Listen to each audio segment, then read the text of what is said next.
To an overhead observer, the street pattern of Detroit presents a strange mosaic of conflicting systems, which seem to start and end with no apparent reason, and to have no relation with each other. However, the twists and turns have their historic explanations. It all began when a group of Frenchmen, led by Cadillac, landed at the site of Detroit on July 24th, 1701. Their settlement, Fort Pontchartrain, was protected on three sides by water, and its four main streets paralleled the shoreline of the river.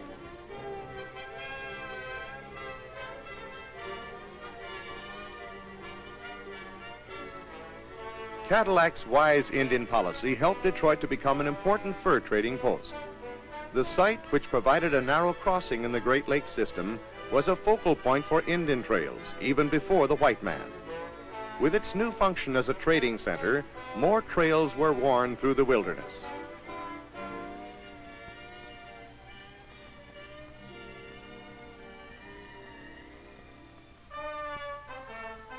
After 6 decades, French rule was replaced by the British. It, in turn, gave way to American control.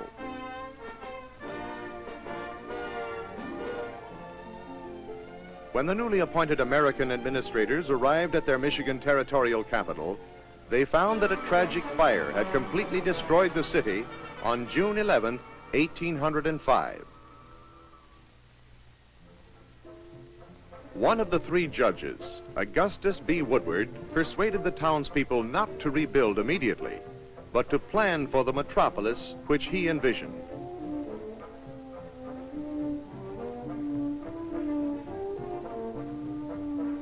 His plan was based on an equilateral triangle 4,000 feet to a side. Each angle was bisected by a perpendicular line to the opposite side. Where these streets met, a rectangular park was formed. Large circular parks were also at each corner of the triangle. This system could be repeated endlessly, simply by adding new triangles, reversing the point each time. The plan called for a park interrupting each major thoroughfare every 4,000 feet. Judge Woodward did not foresee the effect of parks on through traffic, shown here where 2nd Avenue detours around Cass Park.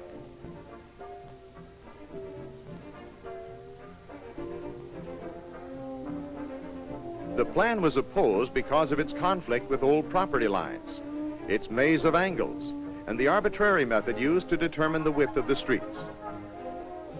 As a result, only the upper part of one triangle, bits of 2 others, 1 rectangular park, and half of 1 circular park were ever built.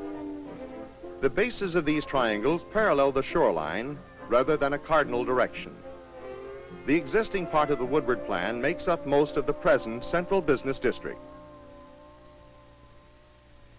The old Indian trails were improved when demand or military needs necessitated and provided the major land access routes to Detroit.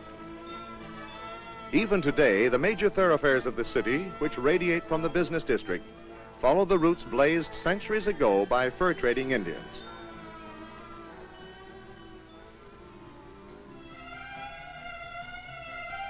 These major routes connected rather smoothly with the remnants of the Woodward plan, with one exception. It was planned to connect Gratiot with Monroe Avenue, but this would have ruined an orchard owned by a Mr. Brush, who successfully blocked this link, and Gratiot was built 1 block north.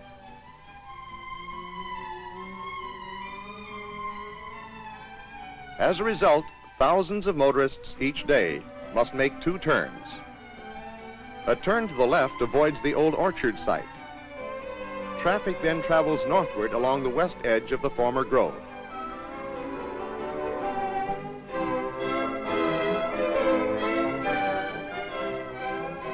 Finally, it turns right, and the driver is at last on Gratiot. The old French farms were long and narrow to give each farmer access to the river, at that time the only sure means of transportation. The boundaries, drawn at right angles from the shoreline, became roads commonly named after the owner of the adjoining land, such as Brush and Beaubien. The farmers had little objection to boundary roads, but resisted cross streets which divided their land. This has resulted in many jogs and dead ends on these streets.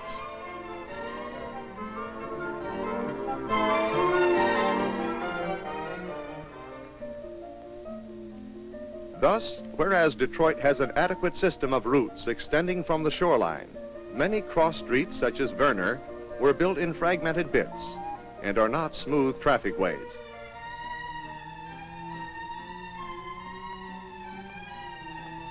Even the egotistical Judge Woodward had not intended the avenue he named after himself to become the main street of Detroit. However, it was the only spoke street that paralleled the French farm boundaries. Woodward is the line where many cross streets changed their names.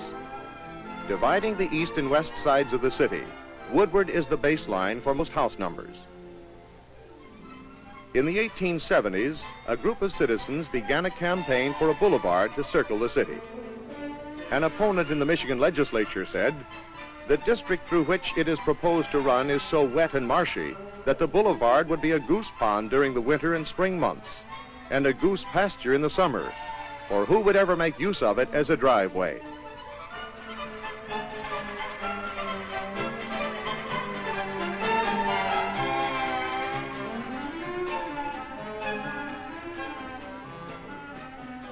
When, in spite of all opposition, Grand Boulevard was built, it too followed the traditional property lines, and for the most part is either at right angles or parallel to the river.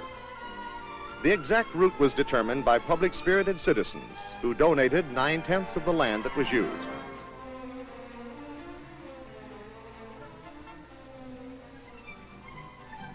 The boulevard was little traveled for a decade. With the expansion which came with the auto industry, the route was soon lined with the stately residences of the wealthy. Today, these buildings are used primarily for convalescent hospitals, funeral homes, beauty salons, day nurseries, and other commercial enterprises. The wide boulevard commonly served as a boundary of new developments, and thus different people at different times laid out the streets on either side. In some places, these diverse plans did not mesh together well.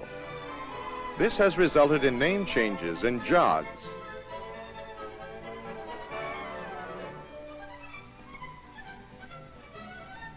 A good example is 2nd Avenue, one of the city's busiest thoroughfares, where it crosses Grand Boulevard.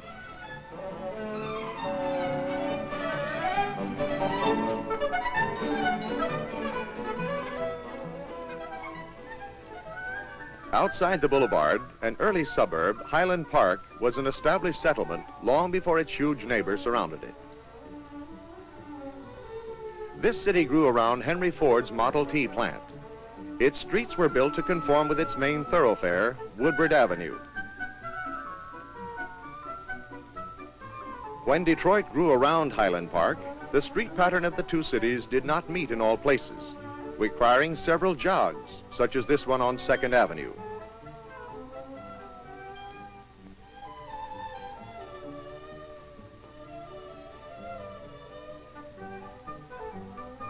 Not only is there an offset at the city boundary, but the older Highland Park streets are narrower than those of Detroit.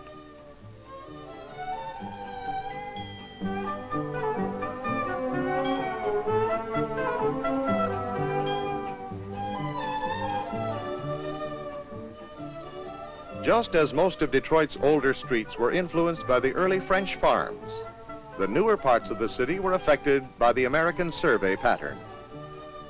By this time, river frontage was no longer necessary, and the shoreline was completely ignored. The land was divided into square mile sections, using a grid of strictly north-south, east-west lines.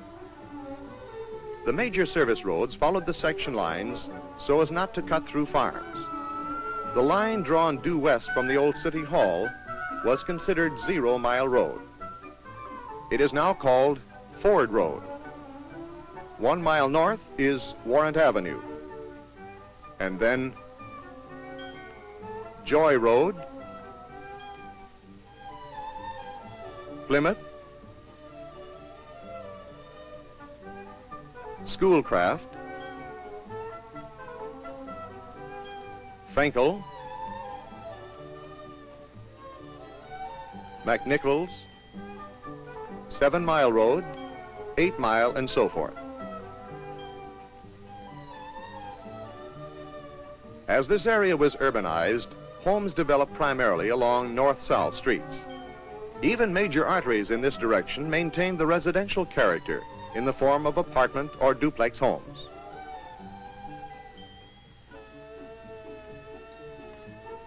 The east-west thoroughfares, however, became long strings of commercial development. One reason for this pattern of growth might be that the commercial streets have an average of 16 cross streets per mile, along which almost all of the homes of the area are built. The residential routes have only 5 cross streets per mile, along which are very few homes.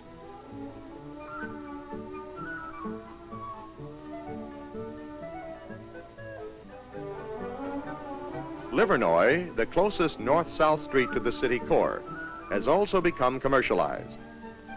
It is one of the major used car centers of the world.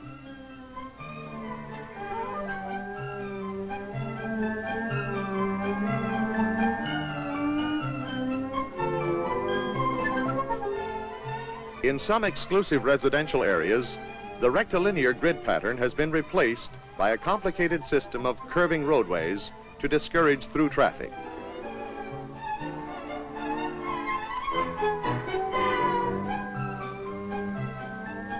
Many of Detroit's traffic problems are located at points where grid and shoreline systems come together.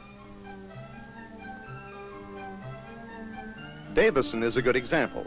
It begins at Van Dyke, runs west, turns, and parallels the river, hitting its cross streets at sharp angles, as shown by its intersection with McNichols.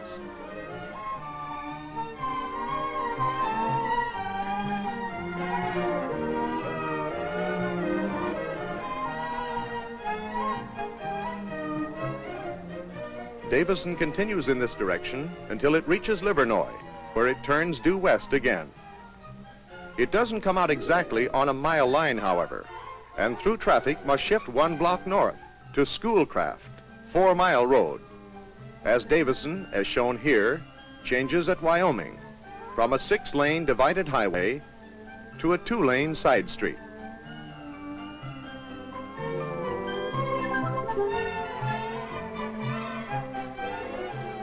Even the paths of the new freeways are influenced by the grid and shoreline systems of streets. It is cheaper to use existing routes as part of the right-of-way than to cut across the present pattern. The ford parallels the river and the lake shoreline almost exactly.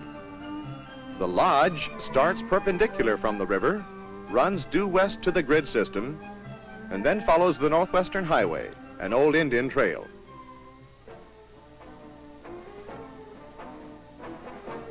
We have seen that Detroit has had 4 basic patterns of growth. The downtown area, which is a small part of Judge Woodward's plan. The major spoke streets, whose routes were based on old Indian trails. Streets at right angles to the shoreline along old French farm boundaries and their perpendicular cross streets. And finally, the north-south and east-west streets of the grid system. Even the recent freeways have conformed to the historic routes which have formed the basic pattern of the city of Detroit.